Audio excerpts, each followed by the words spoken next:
What's going on, guys? It's Nick here, back with another video. Today, I'll be going over which rookie running backs I think should be drafted in season-long fantasy.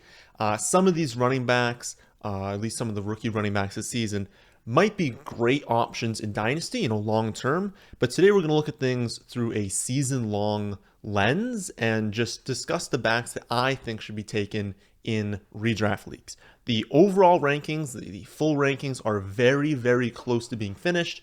I'm just putting, the final touches on them right now. You can expect to see those very soon, again, on the website, thefantasyfootballadvice.com. So, let's get things started off. Number one, Breece Hall. I have him right in line with ADP right now, running back 21 off the board. As of recording this, he was a running back 21 in my rankings, although I've seen him have a lot of variance right now, obviously because we're still very early in the season, but I've seen him go in the second round. I've seen him fall into the fifth round, right? A very big range there. That's going to kind of, condense. I'm thinking around that like third, fourth round range, but could he creep into the second round if we get really good reports? Yes. So this one has a lot of possibility to change, right?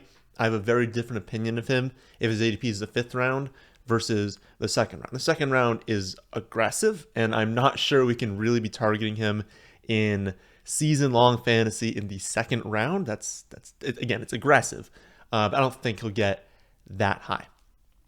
Now, just talking about who he is as a player, I think he was the best running back in this draft class because he has like the total package. He's good at everything. I think Kenneth Walker, who we're going to talk about second on this list, is the best pure runner. I don't think that's up for debate, but just because Breece Hall is so good in the receiving game and because he is more of a complete running back, that's going to help in fantasy, right? Because if you're just adding in that floor for receptions, that's going to be really good, as well as just talking about the offense, right? This is not an offense. He's on the Jets, of course. He was an early second round pick. This is not an offense that we think is going to be ground and pound, where he's getting all of his value on the ground. They're going to throw it a lot. They want to be aggressive with Zach Wilson.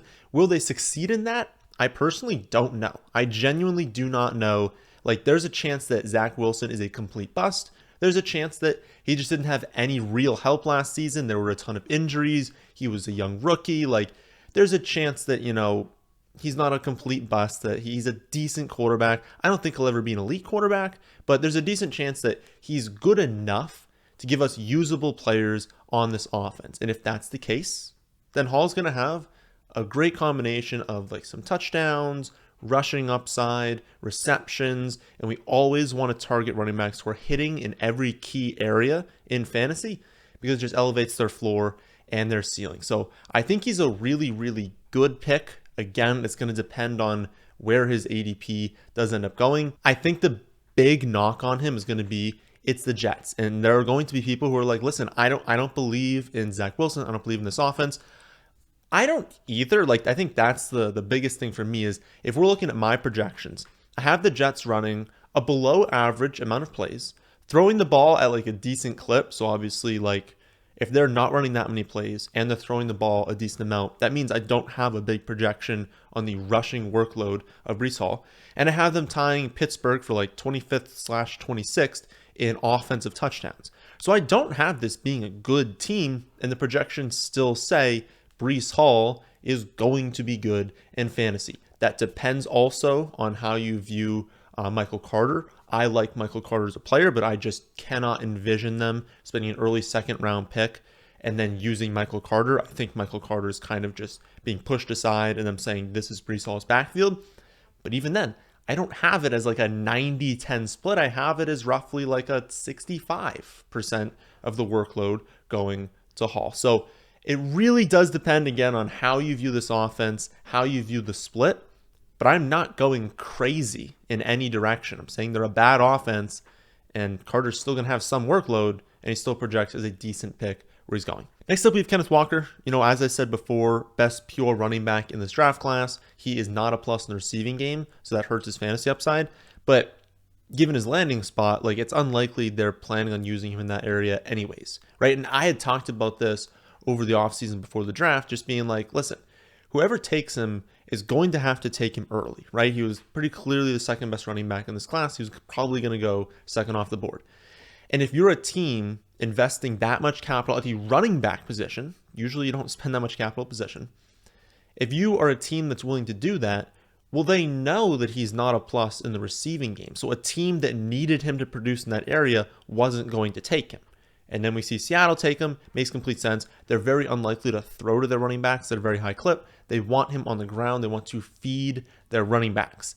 The biggest thing people can talk about here is the exact same thing with the Jets, that they just don't believe in this offense. And that makes complete sense. I have this projected to be the worst offense in the NFL this season, last in plays per game by a good chunk, right? And it's embarrassing to be last by a good chunk, right? That means every other team is significantly better than you. I've been playing very slow, being very bad, just getting dominated in a ton of games. Last in plays per game and last in touchdowns per game. So not a good offense. Even doing that, it still projects to have him be pretty well because I'm not including Chris Carson. That's the big thing. So I actually am. He's in there a little bit, but it's more of a placeholder, right? So I'm doing out the projections. I'm saying, okay, Chris Carson, like, he's going to have a role, right? But I'm just basically saying a third running back is going to have a role. I don't see them keeping all three of Penny, Chris Carson, and Kenneth Walker. And so when you look at it, like, they just drafted Walker like really early. They're obviously going to keep him. And then Penny, they just gave a 1-year, $5.7 million contract, almost all guaranteed. They're going to keep him. So, you know, they don't even have news yet really of Chris Carson coming off the neck surgery. The odds that they keep him on the team when he has zero guaranteed money left in his contract is slim. Again, I have him getting a workload, but it's basically just like, okay, if he gets cut, I'm just putting whoever the other third running back is into that workload. It's a small workload. It's mostly going to be split between Penny and Kenneth Walker, and I think Kenneth Walker is going to get more of that workload, especially because do you really trust Penny? Right? This is his 5th season in the NFL, and he's played at least half the snaps 4 times. 4. Through 4 seasons in the NFL, he has 4 games of at least half the snaps. For us to sit here and be like, oh, well, Penny's there, right? He's going to get a ton of touches. Really? Can we be sure about that? I mean, the most likely outcome is that he doesn't get a ton of touches. And if that happens, if we get Walker as effectively just like the guy on early downs, that's extremely valuable. So we don't know if it's going to happen, but I mean, the cost right now is like a 7th or 8th round pick. That'll probably climb as people realize that's ridiculous, but there's really not that much opportunity cost, and there's a lot of upside here. Third running back we'll talk about is James Cook. And to be honest, this is the one I'm probably most excited about. I really do like Kenneth Walker, and I like that ADP, but you couldn't have dreamt up a better landing spot for James Cook. And his skill set just matches up perfectly in fantasy. Again, like I've said a few times already this offseason, he's not going to be featured on the ground. He's not a running back they're going to give a bunch of carries to. And I have real concerns about his upside as a runner. I don't think they should be giving him a ton of carries because I think they have more talented early down backs on the roster. But man, is he electric in the receiving game. And, you know, one missed tackle and he's gone. And you think about how dangerous this Bills offense is. You're a defensive coordinator. He's what? 4th or 5th as a priority when he steps onto the field. Like you're not really looking at him being like, got to take that away, right? It's got to take away the scrambles from Josh Allen. Got to take away Diggs. Got to take away Gabriel Davis. These tight ends. Like you're not really thinking about James Cook. And that's a problem given how fast he is, how quick he is, how good he is in the open field. He could have a lot of big plays, and that's a lot of upside in fantasy because you'd much prefer a target over a carry. So I don't care if he has like 50 total carries on the season because of so many targets and receptions, and those are way more valuable. The bigger concern is that Josh Allen isn't really known for throwing to running backs a whole ton. Singletary and Moss combined for 82 targets last year, which that's really not terrible. It's obviously a lot less than some other teams have had, but it's not terrible, and it still leaves a decent role for James Cook. He could still be solid given 82 targets to the running backs. You'd like it to be better, but even considering that, I factored that into the projections, and I have Cook 5th on the team in targets behind Diggs, Gabriel Davis, Crowder, and Knox, right? I have Cook behind all those guys. Even doing that, he still projects as a worthwhile pick at his ADP. And I just can't really envision a scenario where they just completely go away from him, right? Remember, they tried to get McKissic in the offseason. They were very upset when that fell through. And honestly, James Cook's a better version of McKissic. So they wanted to fill that role. They now have it filled. For them to just go back to using Singletary, who again, I think is overrated. They'll use him on the ground, but in the receiving game, it's all going to be Cook. I think that leads for a lot of upside. Again, not a guy I think will ever be a featured running back, but I don't care. The offense is good enough. The opportunity's there. He'll be good in fantasy. Next up, this one's probably going to ruffle some feathers, but Isaiah Spiller, 4th on the list. I'm well aware that he had a terrible combine, but people are using that as a reason to say he's like some horrible running back. But I think that narrative has gone way too far. Again, I know 4.69 is actually 4.63, but you have to kind of adjust it because it was a pro day. I know that's awful, right? But he had the strained abductor at the combine, so he didn't run the 40 there.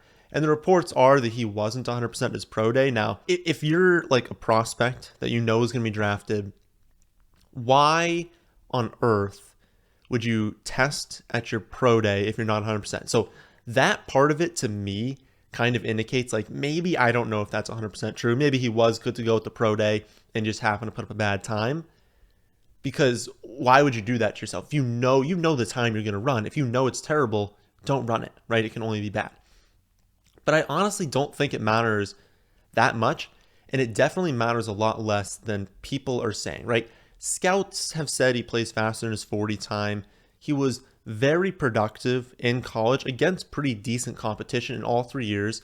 And he was also incredibly productive at a young age. He broke out at 18 years old.